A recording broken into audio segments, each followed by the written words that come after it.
16. Callahan. The two styrofoam containers of pancakes and waffles squeak in the passenger seat of my truck as I turn into the parking lot of her apartment.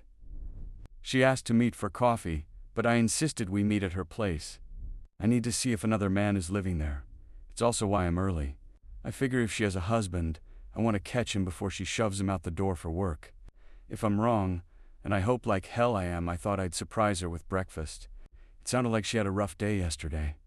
My plan is for us to talk, so she can straighten out this whole mess, and we can pick up where we left off. If things go well, maybe we can even have a repeat from Oregon. I never claimed to be a saint. I park, grab the containers, and hop out of my truck. My keys swing around my finger when Dave walks out the main door. What the fuck, why is he here?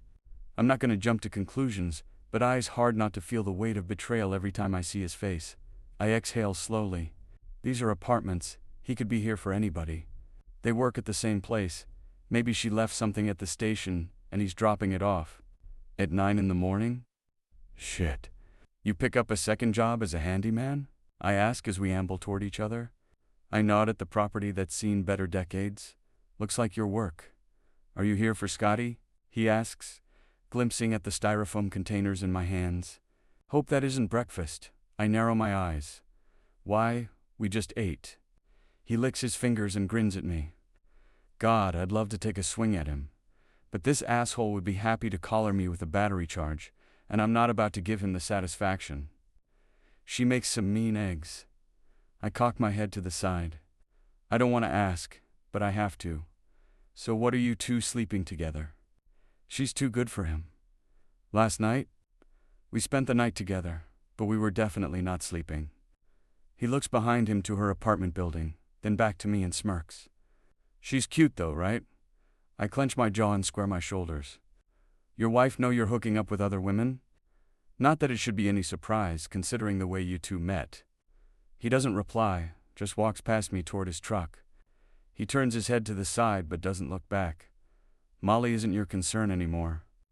Despite my instinct to turn around and drive off, my feet carry me into the building and climb the stairs until I'm staring at her door. Tea's made of cheap hollow wood, and the varnish is worn thin in a few places. Clearly security is at the bottom of her landlord's to-do list. My closed palm hovers in the air, ready to knock. Then I scrub a hand down my face and spin in a circle. I lift my arm a second time and freeze. Someone once told me when you get on the wrong train, it's best to get off at the first stop because the longer you stay on, the more expensive the return trip will cost you to get home. So why the fuck am I standing here? 17. Scotty. As soon as I closed the door behind Dave, I wasted no time checking the clock before getting ready. Thankfully, I was able to shower, put on makeup, dry my hair, and get dressed. Hurry over to my mattress and make the bed, fluffing the pillows and trying to make it appear less pathetic. When I stand, I whirl around, looking for something to tidy. I stride into the kitchen area and straighten one of the chairs slightly. There, that's a little better. I didn't care what Dave thought of it, but Callahan? I want it to be as warm and welcoming as possible. I check the time on my phone and frown. He should be here by now. I type out a text message. Me. Are we still on for today? Callahan? No. Oh. Me. No, Callahan, things have run their course with us. My depleted energy, compounded with the events of this morning, forms a hot ball in my chest. I've been hanging on by a thread, and his text message severed the last frayed strand. My face burns, eyes brimming with tears. Rejection. My first true experience with it, mixed with exhaustion and a hefty dose of humiliation. I pocket my phone and inspect the space I spent extra time sprucing up. This isn't how I pictured the day going. I pull my phone out again and reread his message. Getting attached too quickly was my fault, but after years of numbness, he came into my life and made me feel anything but. I didn't have a chance in hell to keep a boundary. Still, everyone told me this is what he does. For whatever reason, I was charmed enough to, hold out hope? What an idiot. I fell into the same trap as every woman who came before me. How easy it is to be replaced when relationships aren't forced upon you. To punish myself, I scrolled to our earlier messages, the ones that gave me butterflies and excitement. Even when I know it's unhealthy, I still want to feel the memory of his affection anyway. I want to read just one of those texts from him and feel the warmth I felt the first time I read it. I scroll higher, the words aren't real.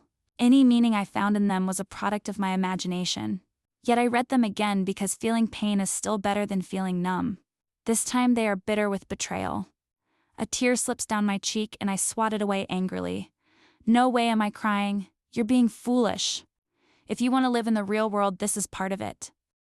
I don't have feelings for him, I convince myself. This is simply a cocktail of mental exhaustion, rejection, and a silly crush on a boy who had no intention of taking anything further. I've weathered shit harder than this. I started a new life. I'm not getting tripped up by asinine feelings based on a few nights of sexual freedom and fun. He had me in the palm of his hand and decided I wasn't worth holding on to. Me. Okay. 18. Callahan. Shifty's is busy tonight. The buzzing chatter makes it sound like my head is stuck inside a beehive. Do you remember that time I bet you that you couldn't eat all the carrots in Graham's garden, and then you did? You blamed it on rabbits, and then barfed orange all over her sofa? Teddy, my sister, struggles to get out the words through a fit of giggles. We've been talking since I walked in. No, that was Tiffany. I was talking with Tiffany last I checked. Did I black out? I jerked my head around. When did my sister show up? And where the fuck did Tiffany go? I rest an elbow on the bar and squint one eye at Teddy, trying to figure out which one I should be looking at. How long you been here, Ted? A while. You texted me you were at the bar and needed to talk. Remember, it's not like every day your big brother asks for advice, so left the kids with Logan. She snorts like it's the funniest thing she's ever heard. She's clearly as drunk as I am, and now you're too drunk to remember. I laugh right along with her, but then the ugly memory surfaces. I wanted to talk about Scotty. Originally I planned to pick someone up. It's the best way to get over one woman is to get under another, but Tiffany isn't here anymore and I'm way too fucking sauced. Even if she was, I don't think I could get my dick up. Even if I was sober, I'm just so damn disappointed. This afternoon I jumped on the internet and did a deep dive search on her. I found out Scotty is married. To Jonathan Timmons. Timmons is her married name. I saw the newspaper archive of their wedding announcement. No doubt the woman in the photo was her. On top of that, there's the whole thing with Dave. I know the reason he's fucking Scotty is to get back at me. For what? Not letting him on the crew? He was shitty as a seasonal in his prime. Now he'd be a total slouch. Fucking married. Unbelievable. I have no idea what I'm supposed to do. Do I tell her husband? Do I ignore it? It's not like I knew. And if she's having an affair with Dave, I'm sure everybody will find out eventually anyway. Doesn't matter. I'm in no mental state to make a decision like that right now. Hi, Ma. I called to the owner of the bar, May Taylor. After she chastised us a few times, she earned the nickname Ma from everyone on the crew. Usually Lou is working, but she moonlights here every once in a while to give him a night off. Top me off, will ya? I sway on my stool. This bar top feels so nice and smooth. I could rest here and close my eyes for a bit, perhaps just long enough for May to fill my glass. My cheek presses to the wood, and she slaps the side of my head. I sit up and laugh. My cheek is totally numb.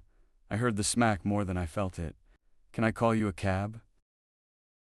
While I'm known for giving lots of rides, I'd prefer you call me by my name, Callahan. Very funny.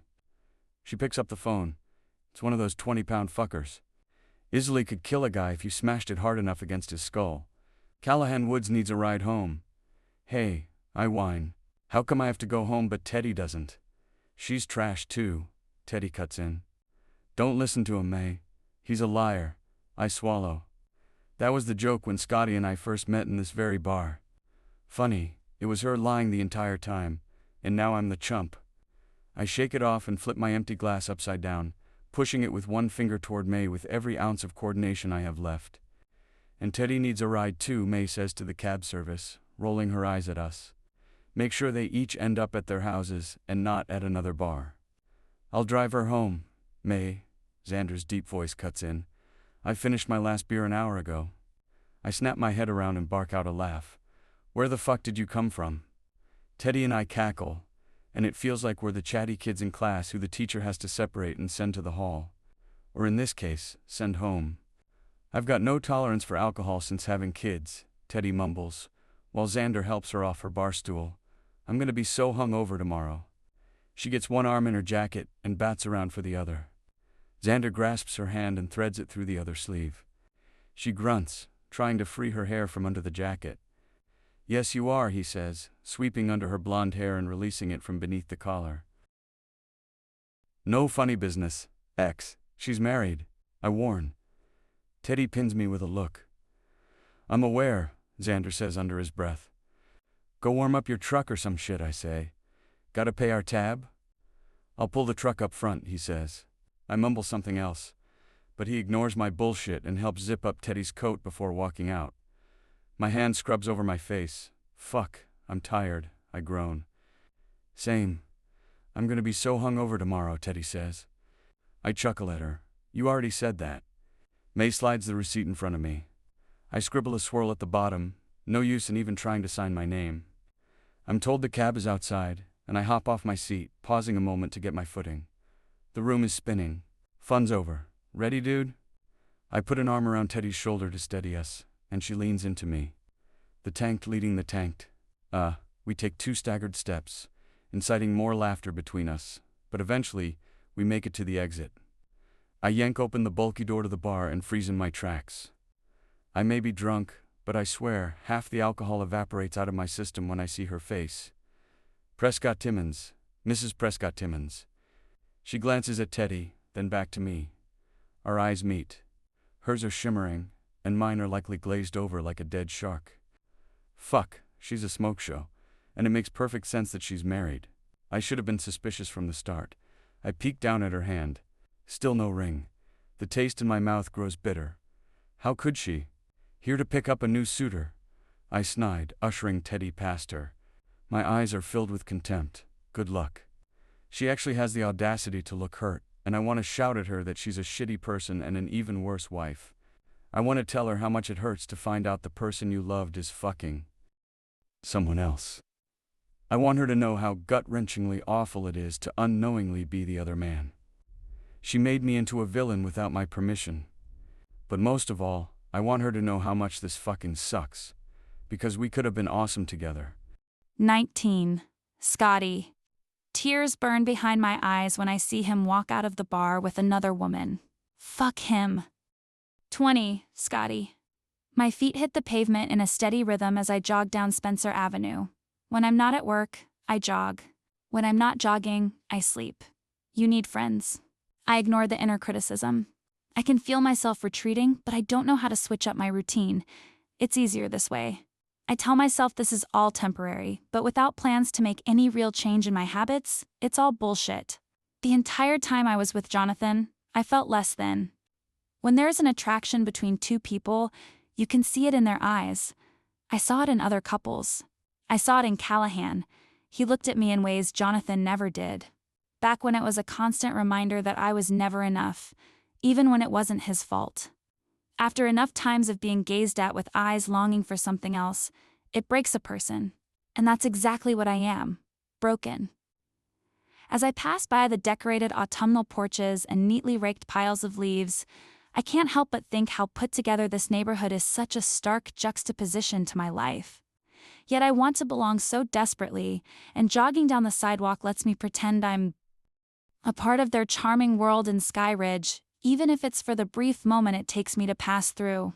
The house one always look for number 280 is one of the few homes left undecorated for the season, which gives me a blank slate to imagine what I'd do if I lived there. I'd put pumpkins with carved faces on the porch steps and tie corn stalks around the painted posts. I'd add those fake cobwebs that the neighboring houses have. Halloween wasn't something we could celebrate, but if I lived at 218, I'd have skeletons and ghosts in every window and the biggest bowl of candy for trick-or readers. A car pulls up front, and two laughing kids barrel out of the back seat and run into the front yard. I smile as the presumed father jumps out of the driver's seat, chasing them. The mother exits the passenger side just as the dad catches the young daughter, who squeals when he tickles her belly. It's so delightfully normal. I knew a happy family must live there, and it fills my heart to see my hunch confirmed. The house at 280 in Spencer always has a way of cheering me up. I'm distracted by the antics of the lively family. When I approach the intersection and turn right, my joy is short-lived when I almost plow head-on with another runner. I put my hands up defensively and stumble over my feet, attempting to get out of the way. The man grips my biceps and steadies me. I suck in a breath, ready to apologize when I glance up to see Callahan glaring back at me. I rip my arms from his grasp. "Stay away from me," I snap. So much for that apology. The words are the first thing that came to mind, and I suspect they came about not literally, but as more of a generalized statement. I might even be projecting, but you won't hear me admitting that to him.